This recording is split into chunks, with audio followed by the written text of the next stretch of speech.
Good morning, everybody. Happy Monday. Hope everybody has had a good weekend. I will say I was out all last week, actually, being sick and everything else. There was flu going around and all that. Let me know if you guys, if anyone else has had the flu. It's been a journey. So I know there's been a lot of sickness kind of going around. But anyway, it's a new week, new Monday. Can't believe we are right in the middle, almost in the middle of March. How crazy is that? This year is going by extremely fast. But hopefully everybody has got a little bit of time to kind of relax over the weekend and got to spend some time with family and stuff. That's always important. So anyway, so glad to be back though. I'm very thankful to be back today and doing this show. For those that are just tuning in, hold on one second. I'm trying to get something set up here. For those just tuning in, basically what I do here on this channel is I review real estate news. I focus specifically on what is going on in the real estate industry, economy, news headlines that mostly affect real estate agents, focus more towards real estate agents and what that looks like for them. But at the same time, there's a lot of consumers that watch this show as well. So thank you guys for doing that. And let me just start off with saying this. Like over the weekend, I've gotten a lot of comments on some of the live streams, some of the videos I've posted. And, you know, I come on here and I talk about, the economy and what's going on in the industry and interest rates and those type of things. But I want to kind of say this is, yes, I understand that the market that we find ourselves in is not ideal. There is situations where, and especially if you go into local areas where, housing affordability and the housing market and those type of things are strained. There is a element there. Very much aware of that. And I do know I hear a lot in the comments on my videos, people saying, well, in my area, I can't afford because of the income. I can't do this because of inflation, and those are all very valid points. Each one of you guys out there listening, yeah, you guys have your own situations where affordability is a problem. And I'm not coming on here talking about the news and talking about the rates and the mortgage rates and the industry as a whole and just saying, hey, it's just great out there. Let's just get in our mind here that the exciting part is that we're seeing improvements in the market. There are certain things that is changing, and that's where the news is coming from. So understanding that in every market, there might not be the best situation for people to start buying and selling. Okay, that might be the case locally. And it can affect people in many different ways. But what I want to say, though, is as I read news articles and I look at the actual data, it's an improving market. It's not a market that's going crazy or, that's, this major rebound in one way or the other, buyer and sellers, that kind of stuff. It is more of an equalization in the market. More of, and I've even used the word stagnation, and it's not like I'm saying it's stagnant. There is movement, but I say stagnant in regards to it's being a little bit more slow to change. And to be honest, and this is why I'm more positive about the market, is that because of that stagnation, if you will, it causes the consumer confidence to kind of balance out. And in all reality, that's what we really need. We need more of that in our country and that kind of stuff. Now, today, it's going to be very much kind of talking about the housing industry as a whole. I'll be going kind of through a few articles talking about that. And it's just to be honest, if you go back to a few weeks, I said, look, if something changes, with war or whatever, that could affect our markets. And that's always going to be a case. I'm going to look at the data currently and what that looks like and make observations. But in reality, things can drastically change the market. And this is why I do this every single day. Is we are in an industry that is constantly changing, and what we see happening around the world and what we happen in our country ultimately can affect the housing industry. So, and it's no different today. So we'll begin kind of going through that as I get started with this show. I'm going to give you some observations in regards to what is happening with the mortgage rates in regards to maybe even the war in Iran. That it's also obviously caused an effect on like gas prices, things like that, and how it's also affected the mortgage rate. Then we'll talk about just kind of an optimistic look as far as what some of the economists and stuff are saying. I've got a couple articles we're going to go over today. I'll begin with talking about Mortgage News Daily and their interest rate and what the interest rate currently sits at. We'll go into an article by CBS News, and it's titled House Hunting. Here's what to know as the spring buying season arrives. We'll dissect that article a little bit, kind of get our mind around what might be coming in spring. Then I'll transition to another Yahoo Finance article, and it's titled Spring Home Buying Season is Poised for Modest Gains. And it says, will inflation and job market fears get in the way? So we'll go into that one.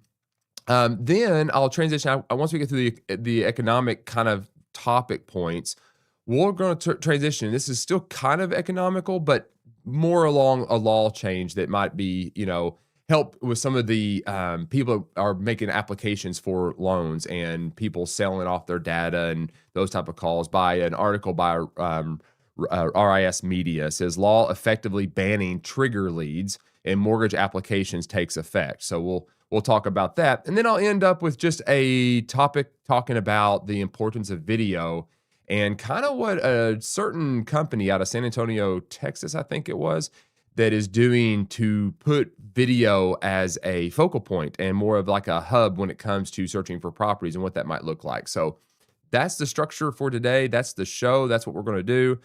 So settle in, grab your coffee, and we will get started now.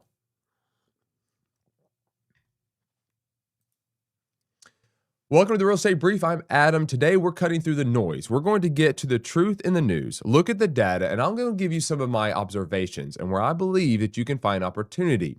So if you're ready to gain your real estate edge, let's dive into our very first story.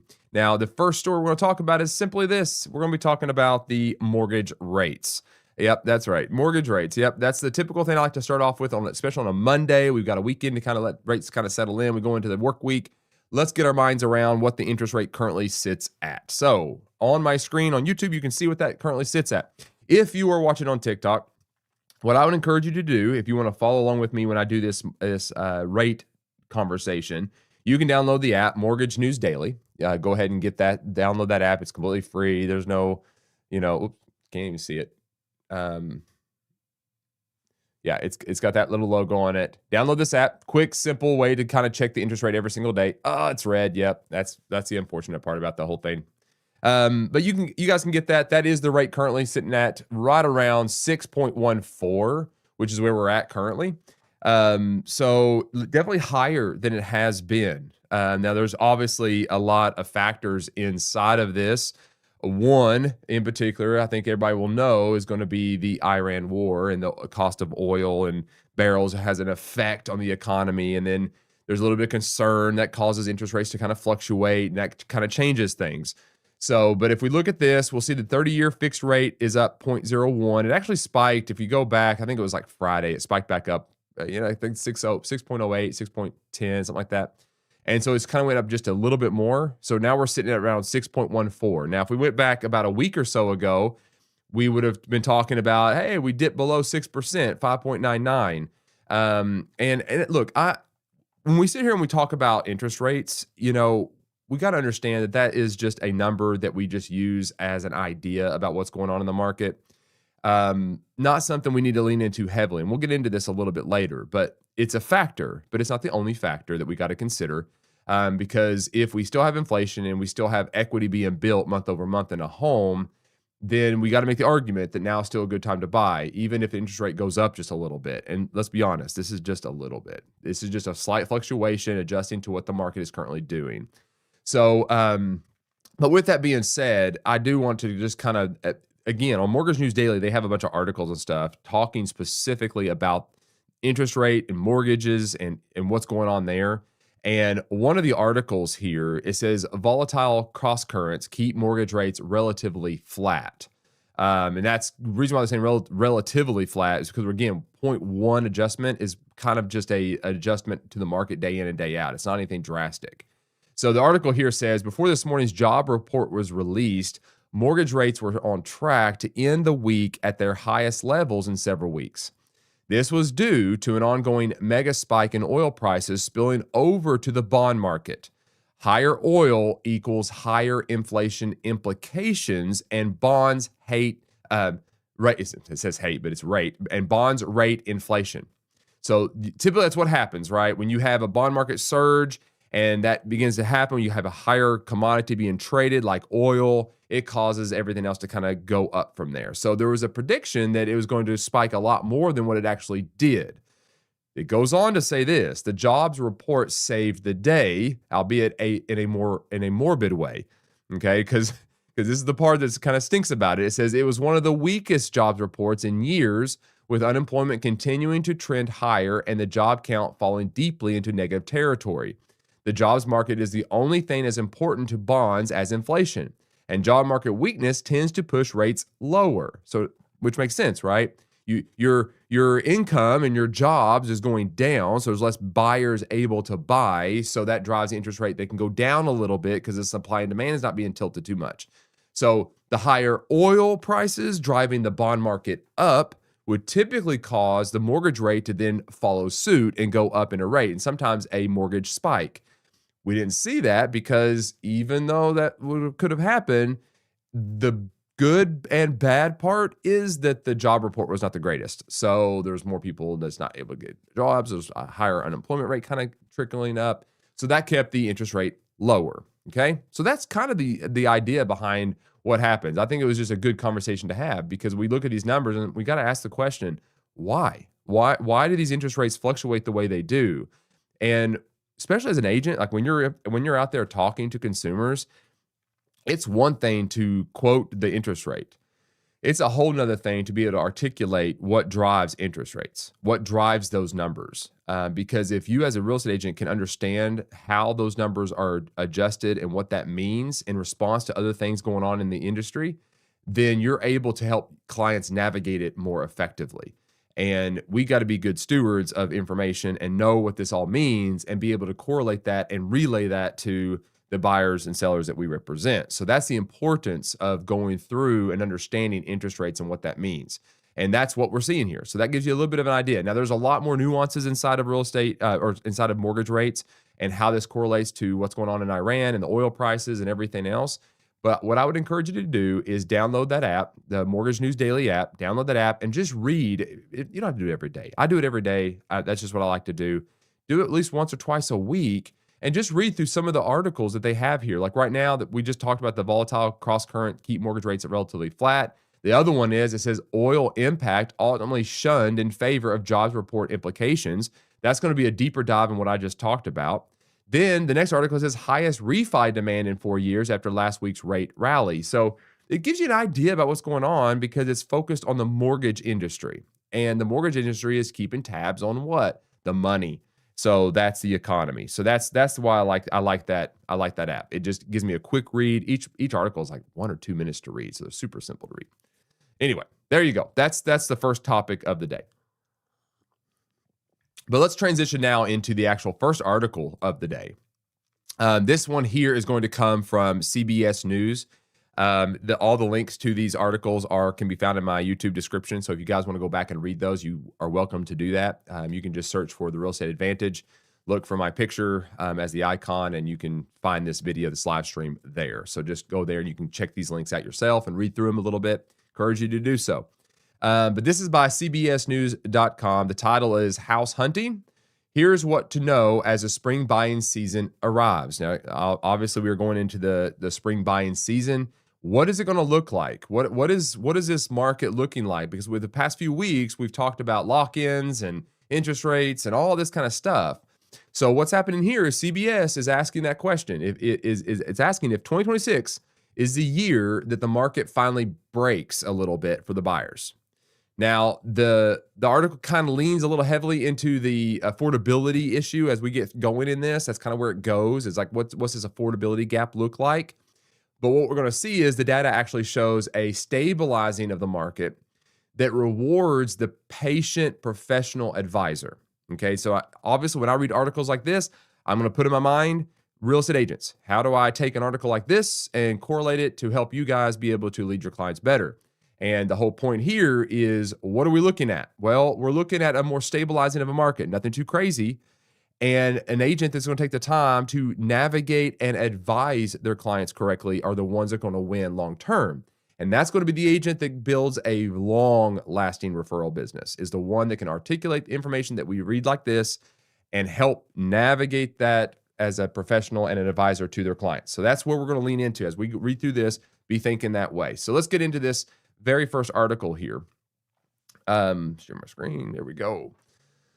All right, so it begins off with saying aspiring home buyers can look forward to a modestly more favorable real estate market headed into the spring house hunting season. Although home prices remain historically elevated, purchase costs are growing more slowly. According to Redfin data, median home prices in January rose at an annual rate of 1.1%, down from 4.1% a year ago. So we've seen a little bit of a cooling going on as far as the inflation goes. And again, this could be a very helpful thing for us when we start talking about the affordability gap that we currently see. And I didn't bring this article up, I don't think. But I did read an article this morning, and I might talk about it tomorrow in tomorrow's live stream. But it was talking about the Gen X and the millennial market and how that demographic has just not been able to afford the amount of homes they really would have liked to afford. So seeing the home prices and kind of stuff kind of cool down just a little bit, while income hopefully kind of begins to catch back up, this could be what we need to see happen. This is kind of that slow adjustment that we keep talking about. We don't want anything drastic. We want just enough to kind of begin to kind of do a reset to some degree and balance the market out. We don't want any kind of thing to go too crazy one way or the other, because typically, yeah, it might be good for a while. It usually leads to a crash if it's not managed effectively. So I think this is a much better adjustment in the market. So this is good. The quote is this: conditions are better because the mortgage rates are lower and home prices went up slower than wages in the last year, which should be giving homebuyers more purchasing power and more confidence, Daryl Fairweather, chief economist at Redfin, told CBS News. People in the market for a home could also see more listings this spring, according to economists. So they're even talking about even having a little bit of a listing surge going on. So that's good. We'll see how that plays out. Just know that this is national conversation. We're talking about a national conversation right now. This is not local. So again, think like a realtor, think as an advisor, and think locally. Okay, so that's what we need to do. Where are mortgage rates headed? So this is the topic we kind of began with, but it says while mortgage rates ticked back up to 6%, actually we're at 6.14 this week due to inflation fears linked to the Iran war. That's considerably lower than the March 2025 rate of 6.6. So we're still, about half a percentage point below what it was last year. And we had a decent spring, guys. It was a decent spring. Hopefully you guys did as well. They said that might be as good as it gets. Experts think home prices are likely to remain sticky heading into spring. All right, I feel like it's more likely that mortgage rates will level off than they will continue to slide. I think I would agree with that statement as we watch these numbers and we see what's going on. I would probably concur with that. I would think that there's probably going to be more of a stabilization with the fluctuations of probably 0.1 to 0.2 going on with the rate, and that might be the most we see. I think it's just with the makeup of what we see in all industries right now. Inventory loosening up. It says one sign the housing market is loosening is an increasing ratio of sellers to buyers. Sellers now outnumber buyers by about 600,000, up from 444,000 in January of 2025, according to a February report from Redfin. So definitely is up. So this is again why that's showing signs of a strong spring. One of my arguments that I'll probably make for this being the case, and I've talked about this multiple times, but it's the fact that the lock-in effect is becoming less and less of an issue. As the months go by, we have less and less people that are locked in at the lower interest rates and more that maybe are even at the 7 to 8% interest rate that bought back in 2022. So if that's the case, then we're going to start seeing more and more of the sellers that are on the fence being okay with coming off the fence and selling their homes. So I predict we're going to start seeing a little bit of an increase in inventory as we go throughout this year. And there's also been a few legislations kind of being proposed and bills being passed that might even help with this. So that's all very good. It's going down. Still, experts note that inventory remains tight with years of underbuilding, leaving a shortage of affordable homes. The U.S. has roughly 15% fewer homes for sale today than in 2019, according to Housing Wire. Yeah, we still don't have a big, strong building scene. That's still a very tough industry because the cost to build is so high. So and it doesn't aid in, unless you're building multiple homes at once and being able to drive your purchasing power down. It's very hard to build one or two houses. You've got to kind of build multiples to kind of keep that price into perspective. So it's definitely hurt the home building industry. 2026 home price forecast for 100 largest cities. You guys can go back and look at this article and click on these links if your city is listed here and hover over that. and it tells you exactly what the price growth is at each one of those markets. So like if you were in Atlanta, your price growth is negative 0.1. If you were down in Austin, it's a price growth of 2%. Let's go into New York somewhere. Let's see if I can find New York. Yeah. So 5.2% growth. So major inflation going on in New York. And then LA is 1.8. So you kind of see that there's a trend. It's hovering around the 2% rate. Now, if you go down into Florida, okay, if you look at Florida state, it's mostly red. Okay, red signifies a decrease in inflation. So this is going to probably come because due to the cost of insurance and property taxes and things like that. So the insurance itself is killing Florida. But like right now, they have price growth of negative 8.9 in Northport, Sarasota. Tampa is negative 3.6. So definitely a decrease going on inside of Florida. And then if you get into like Arizona and things, you got a little bit of a decrease going on there, and even in Colorado. So looks like your more eastern part of the country is showing a lot of more growth, more central eastern, it looks like. So anyway, it gives you an idea. Quote, my opinion has always been buy when you can afford to. It doesn't really matter the time of year, seasonality, or overall market conditions. Now, that is a good way to kind of end that article. I'm not going to disagree with him there. It's like my opinion has always been buy when you can afford to. I mean, if you look at the historical data of ownership, like, yeah, you have dips and you have crashes where you might lose equity in the home for a little bit, but they're so far in between. The reality is nothing gest cheaper. Most of the time it just stays at a higher value. So now, if you can afford to buy, now's a good time to buy. I mean, it's just the way it works. If you need a home for yourself and your family, go buy a home. And to be honest, it's a better market than it has been in a few years, especially when you factor in the interest rate and the historical average interest rate of I think it's like 7%.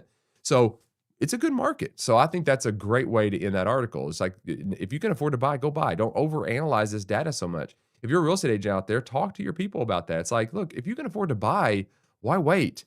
You know, like why are you waiting at all? Like just start looking at houses. If you can get a house, go buy a house.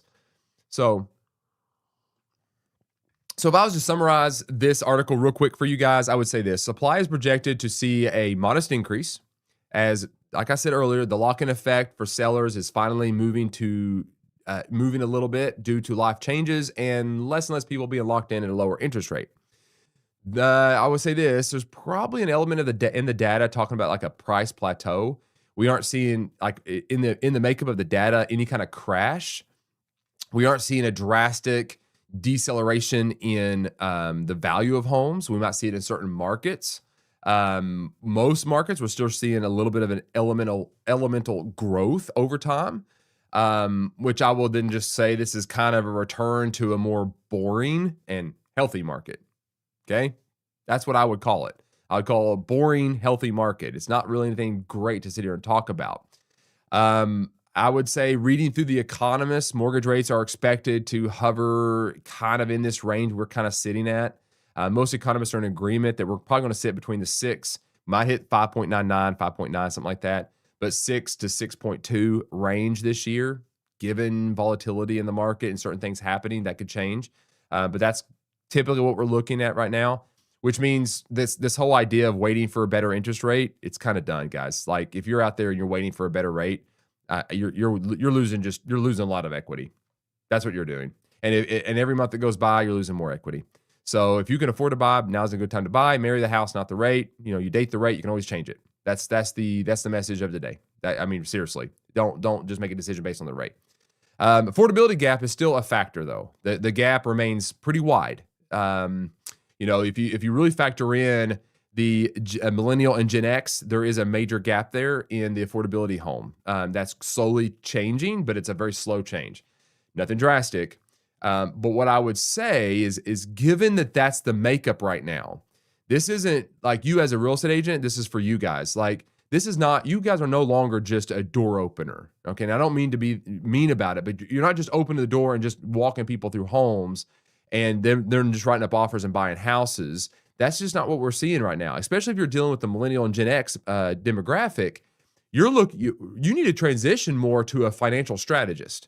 Like you need to be understanding the way lenders work and what programs they offer and how those numbers correlate. You need to also be very much aware on what they're losing. Like if they're paying rent you need to be very equipped at knowing what the value of a home is in your area and what that looks like.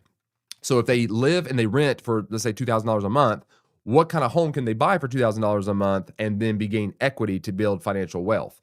So you got to be able to understand those numbers. And then if they don't have cash on hand, how do you help them get in a home without any kind of cash on hand? Like what kind of incentives do these mortgage lenders offer? And what kind of creative financing can we do to help people get into a home to be able to build equity, right? Instead of just throwing their money to rent and building someone else's equity. So these are conversations. So you're no longer a door opener, guys. You are a financial strategist, part of their team, helping them walk through the whole mortgage process. And it's very important that you understand that and you lean heavily into understanding the way this industry works on the financial side, like how all these other types of mortgages work and what they look like. It's very important to do that to help navigate people along correctly. So what would I do? Like if I was to say action items outside of this article, and for those wanting to market those kind of stuff, I would create like a graphic, if you will, go and pull some data, talking about the 2026 market and what the truth is in it. When you see a negative headline, read the negative headline, read the article, and then come up with a opposing view to it. Find the opportunity in that and create a post or a PDF that you can put in your presentations talking about that headline. Say, hey, the headlines are reading this, but here's how you navigate that, right? Because here's the thing about the news headlines. That's what your consumer's reading. Like if you go turn on any news network right now and they start talking about the housing industry, typically, not always, but most of the time, it tends to have a negative bent to it. And your consumer is not good at finding the opportunity in that because, again, they don't understand all the intricate details on how it all structures. If you spend your time understanding how all this kind of works together, then the reality is you're going to be able to create the opportunity for your client to then be able to navigate this market and hopefully buy a house. I would also get very good at explaining the cost benefits of buying versus renting. Maybe even create a video talking about that, like the cost of rent versus the cost of buying in your local area and create that video. I think that's a really good thing. I would also go back through your CRM, look for any kind of cold leads or dead leads that you marked in 2024 and 2025. Start talking to them about what the market looks like. Maybe send out some drip campaigns talking about the market, that kind of stuff. I think those are all things that's going to generate more business for you and ultimately help more people to get into homes. I think that's what we need to do as agents. I think we owe it to them. They're not thinking about it. You offer a service that can help them exponentially build wealth. And you could be sitting on a gold mine in your CRM and really, truly help somebody. So anyway, there you go. Let's go on to article number 2. We're going to start on this one. This one here is by Yahoo Finance. And most of the time they aggregate data from other places. I don't know if this is one of them or not. I don't see an article or where this came from. Let me scroll on down because I want to give a shout out to whoever did write this. Yeah, I think this might just be by them. I can't find anybody that actually. This is by Claire Boston, is a senior reporter for Yahoo Finance covering housing, mortgages, and home insurance. So this is by Claire Boston by Yahoo Finance. So this is on their actual website. They're not aggregating news articles or anything. So this is actually by them. So the title here is Spring Home Buying Season is Poised for Modest Gains. Will inflation and job market fears get in the way? Now, Yahoo Finance here is going to be weighing into some modest gains. Like, what are we looking at? What does inflation look like right now? How does that affordability gap look? All right, so this is a macroeconomic headline. This is like we're talking about a macro. We're looking at the local area. We're going to try to look at it abroad and then focus in locally. And then what does this look like? So as we read through this article, think local. As we go through this, think about how you can pull information for your local area and correlate this and help people navigate this current market. So let's kind of get into this article, and there's just a few key points. I don't know how much I'll read of this article, but it's a good one. The spring home buying season is poised for modest gains. Will inflation and job market fears get in the way? The subheading is lower mortgage rates and solid wage gains should help the market, but new risks have emerged. So this is all for our thought. Articles, pop-ups. All right, this spring is supposed to be when the housing market finally begins to thaw out of its 3-year-long deep freeze. Ahead of the typical peak home buying season in spring and early summer, the indicators look positive. For sale inventory is rising and affordability is improving in many parts of the country thanks to lower mortgage rates, solid wage growth, and slowing home price appreciation. Now, inside of that article, right, that one paragraph, there's a few things. And when we start reading these articles, you'll notice that almost every single article, especially when we start talking about the economy, is focused on one of those categories, right? So we're talking about, first of all, for sale inventory. Okay, the amount of homes currently on the market or hitting the market. Okay, so that's a data point for you to go into your local information, your local MLS, and pull and look at the data. Like, what does it look like now compared to last year, maybe the year before that, and see what kind of trend is emerging. Then look at the affordability. Okay, so if you want to see if affordability is improving, how do you do that? Well, you look at the cost of homes as far as appreciation goes. You got to go into the data of the job market to see what is coming into your area. What kind of industry do you have? You got to look at the average income of your area and what the average selling price is, and see if those numbers have increased. So those are numbers that give you an idea about what's going on in your local market. And then go into the next two categories is, how does the mortgage rate affect?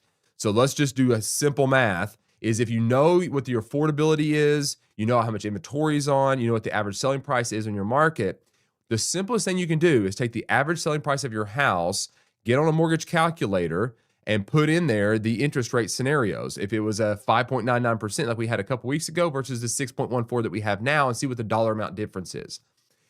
The thing is the data tells the truth.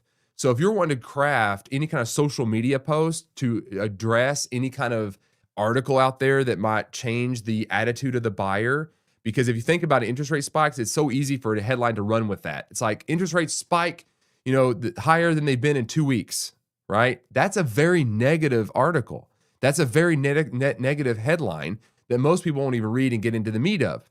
Well, if you as an agent can do a cost comparison, if you know what the average cost of a home is, and you do both scenarios, a 5.99 interest rate versus a 6.14, and they can see the actual dollar amount is very marginal, it diffuses the entire narrative of the news article, right? And it puts you as a source of saying, look, now's still a good time to buy. So just keep that in mind as you read these type of things. The next thing you want to factor in, and again, it goes right back and understand your local market, is wage growth.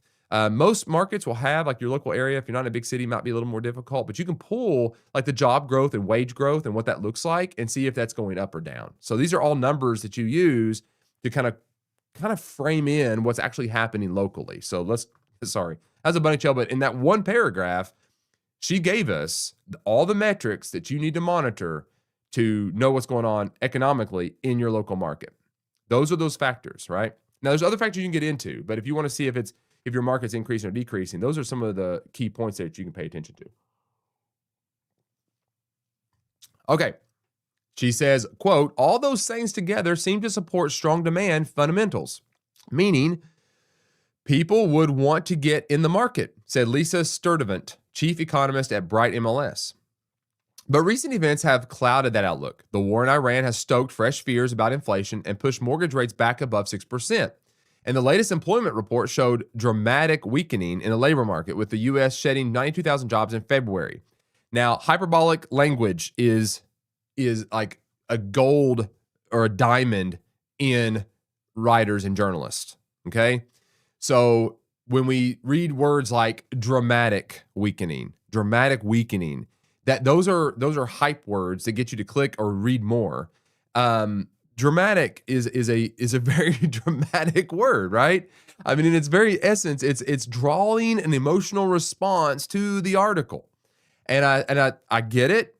It's drawing attention to the article, but we got to frame that in to kind of the reality is, there was a weakening in the job market. Dramatic, clickable, not necessarily. It depends on what you're comparing it to, right? It weakened, but it's not as dramatic as it might be sounding here in this article. Sturdivant remains cautiously optimistic about a spring, although she's more worried than she was a few weeks ago. Quote, I do think all that's kind of put into question now. Look, this is the thing why I always say, and this is why I'm doing what I'm doing, is we are in an industry that is changing so rapidly. Not only do we have like local changes happening, like industry coming in or leaving or whatever is going on in your local market, you have the legislation and you have the national government, you have wars, you have all of these things that put pressure on the housing industry. And this is why we come on here and we talk through these things.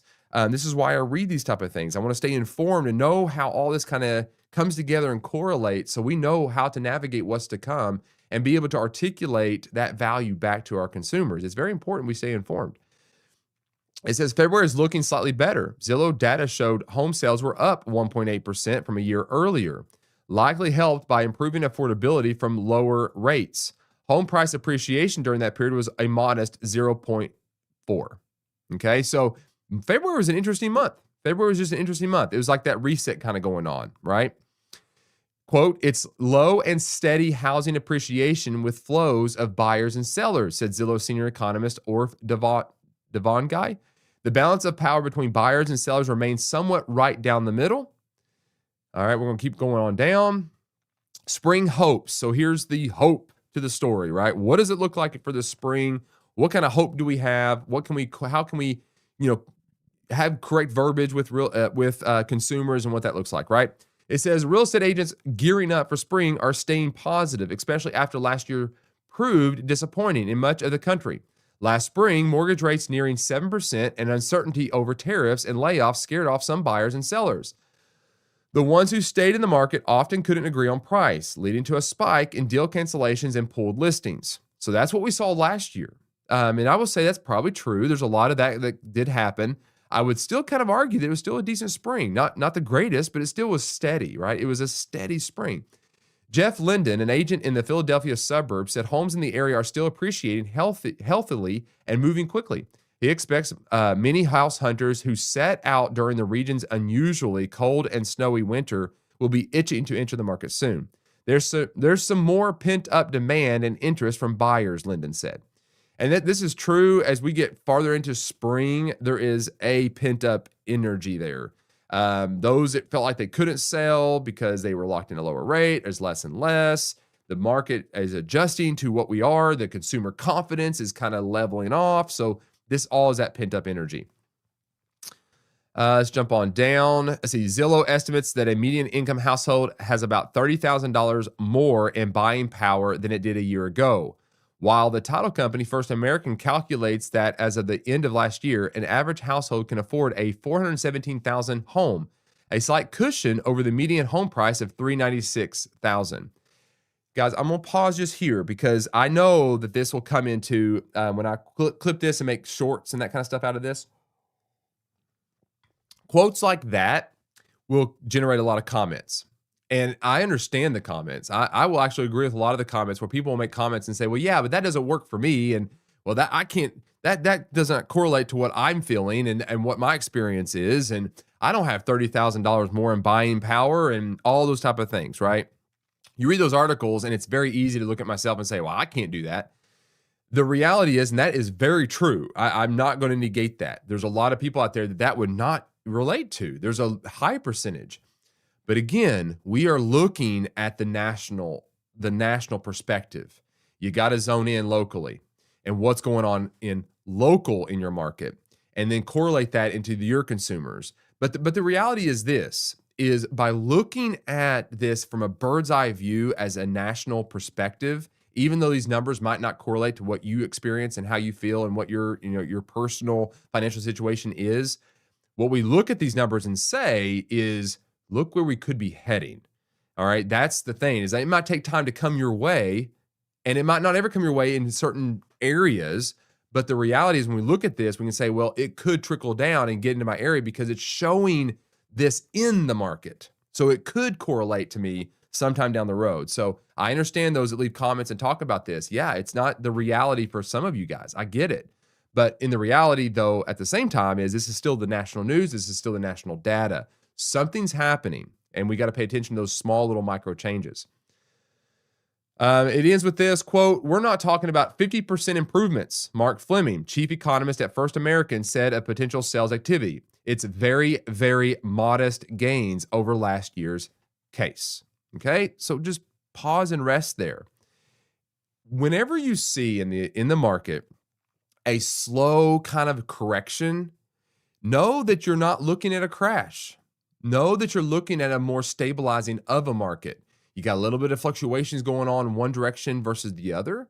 You got some pivoting going on, and you got some things happening over here, and you've got these little micro changes that are leading the market to be more stable. And if you go back to what I said earlier, I said it's kind of a boring, stable market. And I say boring because, I like to talk about exciting things, but it's boring. There's very few things that are drastically changing one way or the other, right?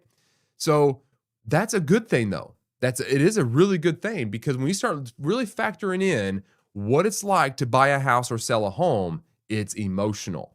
The very first little hurdle that you got to get through with your clients is the emotional one. And if you have all the media and interest rates and all these type of things going on that is super negative, and it's correlated into the data, you've got a very unstable emotional buyer or seller that is just simply not ready, or can't even get beyond that emotional hedge there to get over to be able to move forward with a purchase or a sale. So when you start seeing a boring market and a more stabilizing market with some micro changes here, know that you're actually getting ready for a more stable market that marketing to could increase your sales. All right. So that's the thing, is being the voice of reason and the one that's kind of, putting out the truth out there is that's what they're there for. So we've got to cut through the noise. We got to get through here and be able to articulate this correctly. So in summary, what I would say about this article is, yep, experts in all this article, all the economists and everything, they are predicting a steady spring rather than any kind of frenzy. That is a very good market. And this is where I'm going to shift to a real estate agent, is a very good market for a relationship-based agent. The reason why I say that is because a relationship-based agent is going to understand these small, subtle changes and cultivate their clients. I go back to what I said earlier. This is not just opening doors anymore. It's not just, I get a call, got a buyer, I'm going to go out, I'm going to show a bunch of houses, I'm going to write up an offer, and go buy this house. You've got to be an advocate of the information and telling them the truth about what's going on in the market, and then be able to help them financially navigate that, which means you got to understand the mortgage industry, the options that are out there. You got to understand home values. And if they can't afford something, how do they get themselves ready to afford? It might be a longer incubation period for your leads. Don't count off your dead leads as dead. Work with them, talk with them, consult with them, advise them. That's the relationship-focused agent that's going to win in this market. If you're an agent, you've been in this industry for 5-6 years, you've been in the market where it's been a door open agent, right? They come in the door, you open, you sell a property, that kind of stuff. This kind of slow change like this, it's changing. We're going back to what typically is a more normal market. It takes time to sell houses. It's not easy money. It takes work. And that's where we're heading. Most people don't like that, but that's what it is.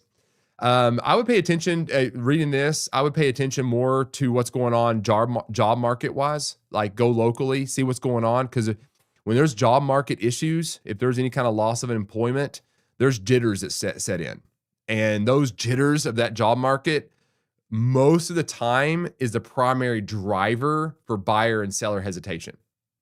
So if there's a lot of that going on in your market, that's where you need to lean into to help those clients. That you need to understand what's going on in your market and see how that correlates in regards to, the economy and how that affects everything. So get into the weeds a little bit on what's going on job-wise in your local area. Become become very familiar with job, change and movement. All right. Some action steps I would give you guys after reading through this. There's probably a few things I would say. Let me just say this. I would encourage you, and this would be a little bit of work to put this off, to pull this off. But I would team up with a lender, maybe even, I don't know, a job consultant, financial advisor, those type of things. Host some kind of webinar or in-office event and call it like a spring market strategy session or something like that, and host that for buyers, market that out there to buyers, coming in and talking to them. I would then draft my webinar or, presentation based on the headlines that you were reading.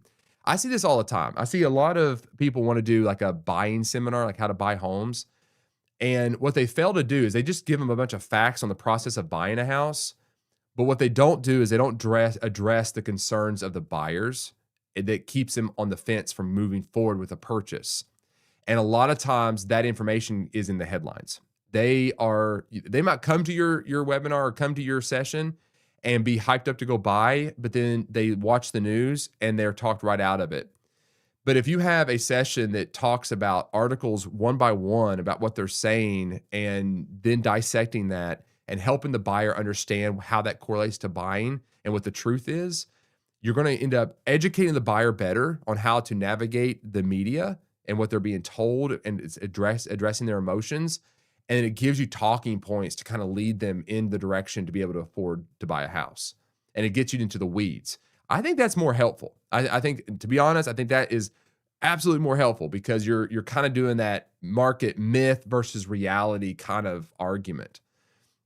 I would then, if you schedule that out 3 or 4 months out, maybe just 2 months out, we're already in spring, but maybe 2 months out, and you hope you're having that going, I would record a bunch of reels or videos or media drip campaigns, whatever, taking one myth versus reality and just debunking it, going through that and figuring out what that is. I think that would just be a great class to be a part of. But yeah, that's what I would do in response to all this news. I think that would be educating the buyers, helping them along that, and helping them see kind of where we're at. So there you go. That's what I would say. All right, let's get into our third article today.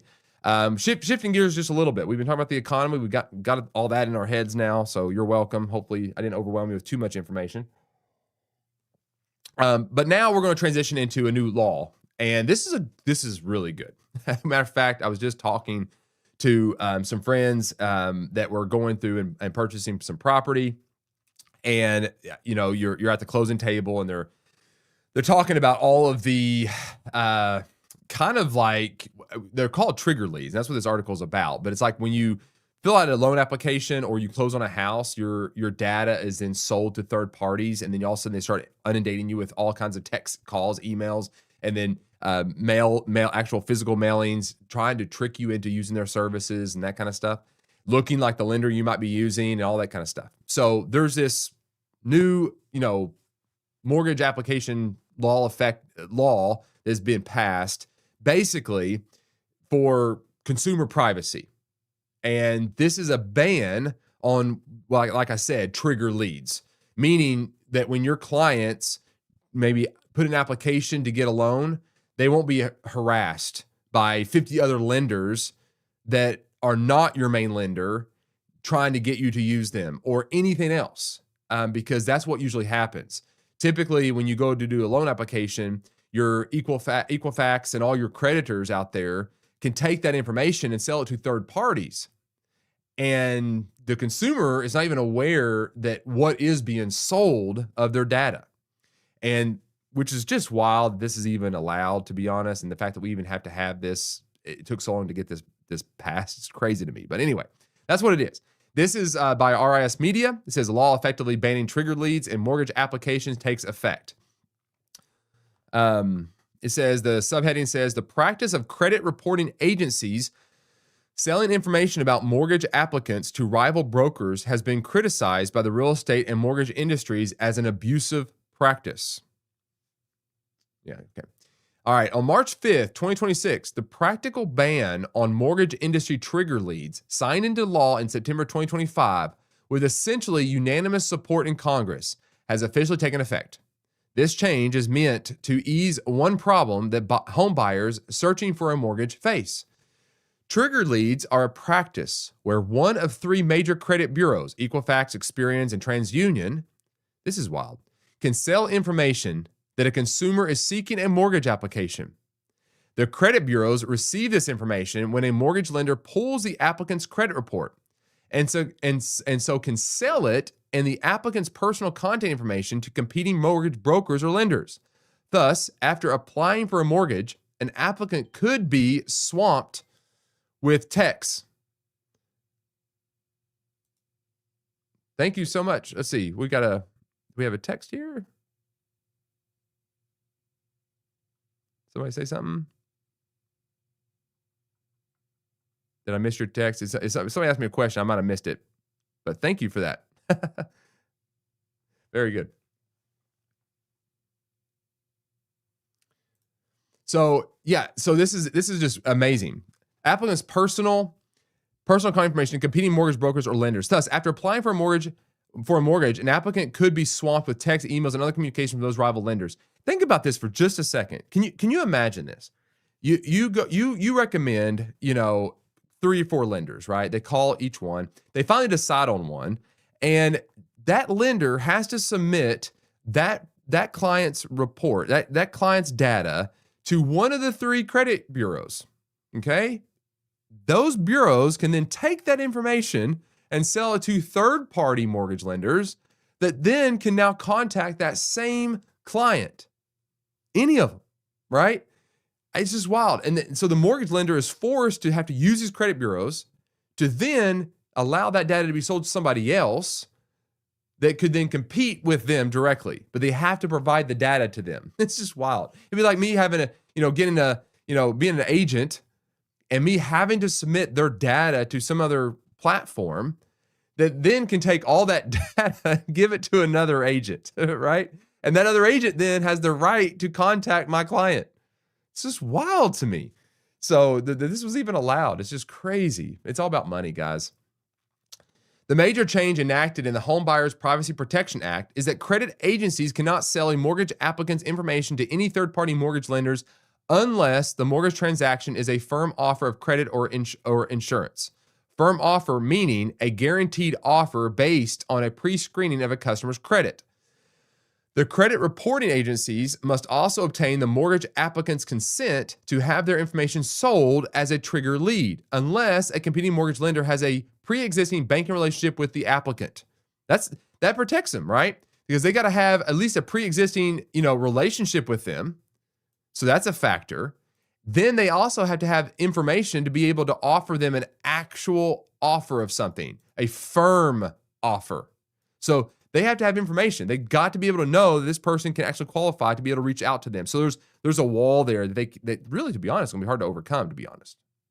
So a ban on this practice was widely supported within the mortgage and real estate industry, with advocates and stakeholders pointing out privacy concerns, as well as the nuance of a sudden and often persistent barrage of inquiries faced by applicants. Financial lending platform LendingTree had lobbied in support of the legislation. In a statement forwarded to Risk Media earlier this month, Patrick Brennan, head of government relations at LendingTree, praised the practical ban of trigger leads as a consumer-friendly change. I mean, just kind of crazy. The law also has been supported by the National Association of Realtors and the Mortgage Bankers Association. In an op-ed written for Risk Media, Matthew Emery, NAR's senior policy representative on financial services, described the practice of trigger leads as abusive.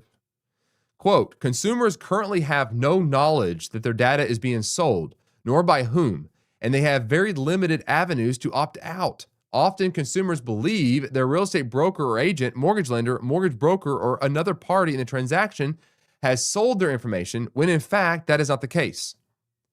He further framed the passage of the Home Buyers Privacy Protection Act as a triumph of collaboration due to both the different sectors of the industry lobbying on behalf of it and its bipartisan support in Congress itself. I've talked about this bill multiple times, and I didn't see this no one was talking about this, but this is another thing. This bill was just an amazing bill. Like as I've kind of been reading through it, I must have not gotten to this point yet, but it was bipartisan. I praise that. I mean, how great is that to see that both sides of the aisle are coming together and seeing this as an important thing that we've got to address. So applaud that. Wish we could see more of that kind of take place in our country, to be honest. But look at that. I mean, this is I just can't believe that this has been going on. And it really, to be honest, it makes the industry look really bad. How much of that has actually put back on the backs of us that we maybe sold their data, or the lender sold their data, or the title company, right? Like they're the front men. They're the ones getting blamed. And it's actually it's even allowed. So in summary, what do we got here? Well, the new regulations are stifling the ability of lead aggregators, okay? They are capturing the data, those credit bureaus, from selling your client's data basically to the highest bidder. So cut off a revenue stream for them where they're making money off of this, not allowing them to do so. This places the power right back in the hands of the preferred lenders and that relationship. So that lender now, when they submit the application, have more confidence that they're going to be able to do so and not have that sold off. The consumer is going to feel way more secure because they're going to have a much quieter experience when they do submit application and not get all this other noise that causes more confusion, because that's exactly what happens. These lenders come in, they start throwing all these other, well, we can do it for this, and we got this, and we have this buy down, well, we can give you this credit, all these things, and there's more in the weeds there than meets the eye, right? So this is just a good thing. Let me know in the comments if you guys agree. If this is good, give me a big thumbs up, because I think this is, again, just a great protection thing. I think this is just amazing. All right, so what can you do with action items here? I always like to kind of do that. I like to kind of give something here. Maybe there is a way to incorporate this into your presentation decks, your buyer consultation decks, whatever that is. Maybe you can make a statement about this new bill and how it protects them. That might bring more confidence, to the buyer. Going back to what I was talking about, doing a buyer, seminar type thing, I would incorporate this into that, to bring confidence to that. You're not going to get, especially if those buyers have ever bought before. I think they've experienced these calls. I think letting them know that's not going to happen again, because people don't like those kind of calls. They don't want to be bothered like that. So in some ways, that might be a way to kind of address this. So I think that's good. But I mean, as far as action items go, I mean, it's just information at this point. All right, we got one final article that I'm going to do, guys, and we're going to wrap up this show. I got to readjust, though, to get this to actually be visible. See if I can get this to zoom in a little bit more. That might be better.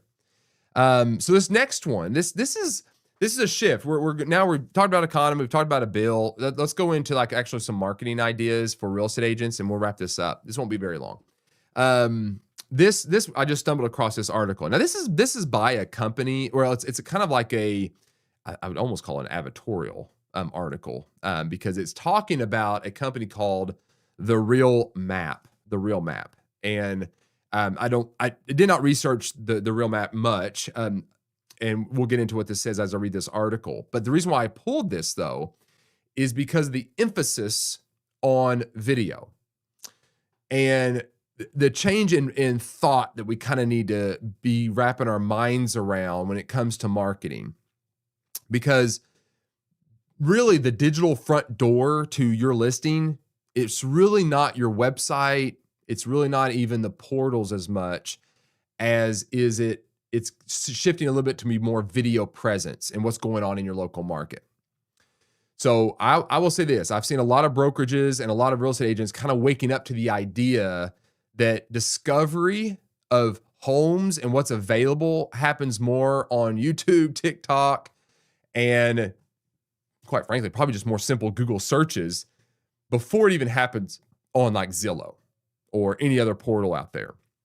So go with the logic here is if you were looking to move into an area, let's say you're relocating, you're not starting most of the time looking at homes. You might end there, but what you end up doing is you go to Google and you type in the area you live in, and they begin to look at pictures and video, and they might even go to YouTube and type in that city name and see what comes up and start watching videos on what's going on in that area, right? So think walking tours and neighborhood tours and restaurant reviews and all those type of things. Those are the things that are driving people more to a community. And those are the things that can drive those clienteles right into your funnel. So we got to kind of stop for just a second and say, yeah, listings is the game. Good photos, good videos of those listings is important. Syndication to portals and MLS, all that kind of stuff is important. But if your entire model of trying to capture leads is built around having listings and just syndicating them out everywhere, chances are you're missing a lot of that initial grab, that initial attention that you might be able to intercept before they even end up on a Zillow portal where agents are spending thousands of dollars a month to get these leads from. How about if you became that central point where people landed? And that's really the angle here. So let's kind of talk through this article here. Let me make sure I can adjust this so you can actually see it on the screen here a little bit better. Pull this out. Okay. So it says this is by Bluffton Today, blufftontoday.com, distributed by EIN Presswire. I don't know if it says the writer of this. I don't see the writer. Robert Gomez, founder of The Real Map. All right, so this is written by him. So this is probably a press release, if I had to guess. It says, as real estate discovery shifts toward video, some brokerages are exploring a new digital front door. The Real Map connects agent video content to geographic maps, creating a discovery layer that allows buyers to explore communities before searching listings. All right, so for decades, the real estate industry has centered its digital infrastructure around one core function: search. Multiple listing services, MLS, listing portals, and brokerage websites were built to help buyers filter inventory and locate properties that match specific criteria. Okay, this is what we typically see, right? Someone begins their search online, they start looking for properties, right? They end up, going to Zillow, Trulia.com, Trulia still a thing, and all these Redfin, all these other portals, right? They start searching, Realtor.com. They start searching for properties. But what did they do before that? That's the whole argument here. But a new question is beginning to emerge across the industry. What happens before the search? What happens before the search? As technology has become so much easier to get access to data, what happens before they search for homes? Across industries such as travel, restaurants, and retail, discovery has increasingly shifted toward video and map-based exploration. Consumers often explore destinations visually before narrowing choices through traditional search tools. Real estate, historically built around text-based listings and filters, may now be entering a similar transition. The Real Map, a video-first real estate platform founded by Texas broker Robert Gomez, was created around that early stage of the home discovery process. Here's what it does. The platform connects property videos, neighborhood insights, and local lifestyle content directly to geographic locations, allowing buyers to explore communities visually before beginning a traditional listing search. Quote, "The industry perfected search," said Gomez, "but it never built discovery." Now, let's just pause for a second. Now, I understand that this is promoting a service. I get that, okay? And that's okay. I think this guy is absolutely hitting on something that's kind of important for us to be thinking about, is discoverability. How's your town discovered? Where do people go to learn about your community? Where are they getting that information? This is an opportunity that I think that agents really should probably be leaning into, is becoming the local advocate, the local expert on everything that's going on in that town. And I get there's many services out there that will do just that, but there's not the service that offers the neighborhood tours. If you know a certain neighborhood that you canvass all the time, where the parks are, the hospitals are, the shopping is, you interview restaurant owners, you create a database of videos talking about the community, focused on the community and those living in the community. Why not interview some of the people in your neighborhoods? Why not interview some of your previous clients about what it's like to live there? Why not create a YouTube channel, a TikTok, whatever, and use that as your central hub, focus strictly on discovering your city? All right? Like that right there is marketing gold. Because then if you then correlate all that information into leading them into real estate, what it's like to live here, and then offering your website and these searchable areas for listings, you've captured the client before they even ended up on a portal that people are paying thousands of dollars for. I understand this takes a lot of work, but just think about the agent that does that though. Think about the agent that takes some time to build that kind of database up and what they end up creating. It takes time, but those are all searchable things, all right? If you go interview your local restaurant and you interview the local owner and you do a series of maybe 3 or 4 videos focusing on their food, focusing on the service, focusing on the ownership, and then what it's like to live there around that restaurant, you just create a series of videos that focus in on that restaurant.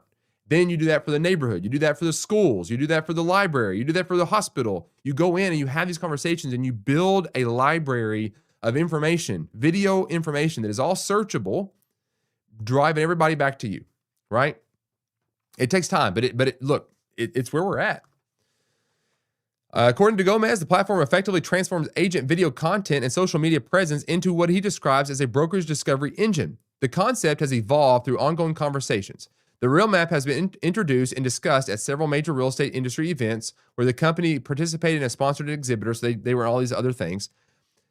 One theme has surfaced repeatedly. The industry appears to be moving beyond individual agent websites and large listing portals toward brokerage-driven digital headquarters built collectively by agents within each local market. So that's the thing, like that right there. This is the beginning of that opportunity. I think agents are going to start doing this more and more. In this emerging model, agents contribute local video, property insights, and neighborhood content that together form a brokerage's digital presence across the city. The Real Map reflects that shift by combining individual agent Real Map websites with a broader discovery hub for the brokerage. Content created by agents feeds into a shared geographic platform representing the firm's presence across a local market. Within this structure, an agent's social media presence becomes part of a larger discovery experience that allows buyers to explore communities before. So this is all about the product that they're talking about, right? And look, check out the product. Go look at it. I can't recommend it or not. I don't know anything about it. I just came across this article this morning. It says about the Real Map. The Real Map is a video-first real estate discovery platform designed to help brokerages and agents showcase properties, neighborhoods, and local lifestyle through location-based video. By connecting video content directly to geographic locations, the platform allows buyers to explore real estate markets visually before beginning a traditional home search. So that's kind of what this does, but we can build this thing. Now, I'm not saying don't use them. I don't know anything about this. Matter of fact, let's just do this. Let's open this up and just see. Own your brokerage's video territory. Centralize your agent's social videos by zip code. Send qualified traffic to your listings and build structured authority across your market. So they're building a platform based on video, based on search in a specific zip code where you'll upload, it sounds like, video to this site, then it aggregates it on the map. So let me just see if there's a way to even see, is there a way to see a map? Or is this just the beginning? Claim your territory. Okay, there we go. We've got a little bit of area starting here. Is it anywhere else? We are in Texas right now. So it's popping up. There's things going on. So they're creating a portal, which I'm sure what it's doing is it's building a database of video that's searchable by geotagged based on your zip code that then syndicates out and gives you a platform that you can embed in your website and everywhere else, drives people back. So let's just click on one and see what happens. View agents video. Okay, here we go. So this is a listing sheet. Yeah, it puts front and center the video. It's just another portal, but video focused. So maybe there's a use case here. I don't know. I need to research this a little bit more. But my point here though is just focusing in on the importance of video and showcasing your community. Like, don't negate that. Just I'm listing a property, I'm sitting out there and hope I get some clients. Try to get in front of the discoverability. Like, why are people moving to your area? And focus on creating video and content addressing that question. Why do they move here? What is it about my area that drives people here? Like, that's the question you need to be answering, and creating videos addressing those type of things puts you in the forefront of the discoverability, which then leads to sales. So it takes time to build these type of things, but I think this is good. I think this is a good thought for us to be having here. So, summary. We do know buyers are using video. All right. And let's just call it, they're using video to check out the vibe. Like, they go to YouTube, they might type in Atlanta, Georgia. They might type in Louisville, Kentucky, or New York, right? Or even a small little rural area. They go to YouTube and they type in the city that they might be thinking about moving to. What comes up? What pops up? So one of my action items there would be that. Go to YouTube right now, type in your city and see what pops up. Because the reality is I think you're going to do one of two things. You're going to see probably these random like tours of hiking trails or whatever pop up. You'll probably see some agents just showcasing like listings, but not really good content that describes what's going on in that community, that tells the consumer what it's like to live there. So I think that's where the opportunity rests locally. Now, this isn't about becoming an influencer. It's not about building a massive channel or big following or anything like that. No. This is being the focal point to generate buyers and sellers. Just going out with a camera, videoing, interviewing, talking to people, and throwing it up on a YouTube channel. Don't overthink it. Don't go, or TikTok or whatever it might be, whatever you use. But that's what I would do. I would lean into that very heavily. I would call this more forward thinking, getting ahead of the game, moving away from the static websites like you would see that comes from IDX feeds, and focusing more on the video first idea, providing value that way. Because video allows you to build a relationship with a lead, and they get to know you through that video. Like, I mean, wouldn't you say you kind of know how I talk and how I correlate? Like if I was teaching a class, don't you think you'd see how I would do that? Like you kind of get to know me, right? So if you're one of my agents, you see how I interact. You see exactly the way I would talk and help navigate and teach and that kind of stuff. Or who I am. You get to know my audio secrecies, right? When I itch this way and I look human, right? When I sneeze, all these type of things that cause you to be human comes out through video. So don't overthink video. Just go out and start making video. Start going out there and doing it. Get over the nerves of doing it and just start doing it. But anyway, that's what I would say. I think that's why I wanted to highlight this. I think that's something to talk about.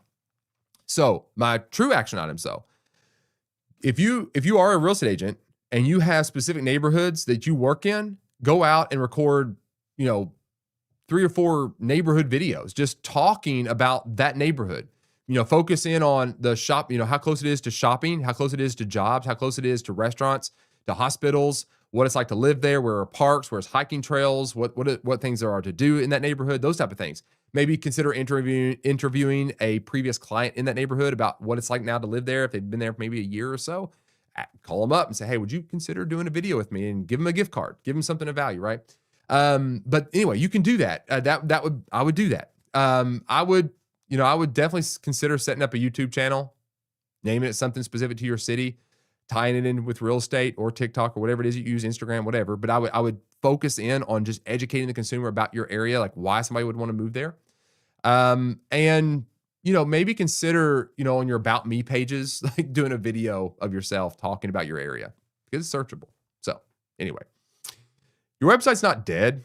It's not dead, but it's definitely not alive anymore. It's just not where people go. It's not going to draw them in, right? The video is what they want, value. So if all you're delivering is listings, they can get that anywhere. So figure out a way to get them back in front of you. So anyway, there you go. Guys, that is it. I ran a little bit over, 15 minutes over my time. So I've got to get going here. I got to get to work. So anyway, I do thank you guys so much for being here. That is your real estate brief for today. If you found this helpful, please consider hitting the like button, following me, tell YouTube you would like to see more of this type of content, and consider subscribing to join this community of real estate agents that are focused on building a business that is relationship focused first. Look, there's so much more I could be talking about. So I'm going to be back tomorrow morning, 8:30 a.m. Eastern time, where you're watching me now. I will see you then. In the meantime, have an amazing day, sell some real estate, and go be an advocate for the consumer. Rock on. See you guys.